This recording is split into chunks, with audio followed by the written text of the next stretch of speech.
Donald Trump got. Ez gele İran'e dibejim ku azadi diredeye u eme pişti ku em hükümeta İran'e bigirin destexwe. Van radest bikin. Ger arteşa İran'e çeken swe radest bike. Em soz dicana van devere parastin.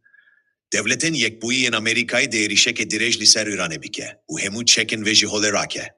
Seroke Amerika'yı Donald Trump di gotareke de got.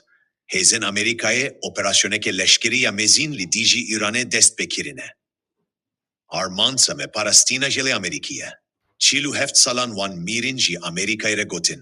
U erişi gelek hedefen Ameriki kirin. Wan gelek leşkerin Amerikili Irak'e seket kirin. Ev teröristen rastinin, çend komen teröristen perverdekiri hene ku desten wan bihwina Amerikiyan sorin. İran piştkire teröristiye jimare yekli cihaneye, u gelek velatiyen swe kuştiye. İran muşeken dur menzil peştihe, kujibo devletin yekbuyi u velatin din gefin. İran'e her derfetek jibo devjiberdana çeken navoki redkir, u emedini karibun swe naspikin. Arteşa Ameriki di erişeke direjde erişi İran'e dike, u eme muşeken wan hilveşinin. Jibo hemi endamen arteşa İran'e di ve un çeken swe deynin, u eme jiyana ve biparezin, ve ki din eme ve hilveşinin. Jibo gele İran'e azadi diredeye, u eme hükümeta İran'e bigirin, u duvre ve radesti gele İran'e bikin.